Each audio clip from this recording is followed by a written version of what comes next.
Alam nyo ba kung bakit science, trivia at research ang napili kong i-content?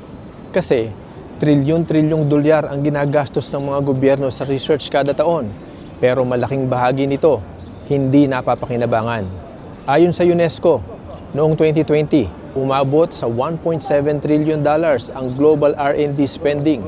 Pero sabi ng Nature Review, halos 85% ng medical research worldwide ay nauuwi lang sa duplication, poor design o hindi man lang nailalabas sa publiko.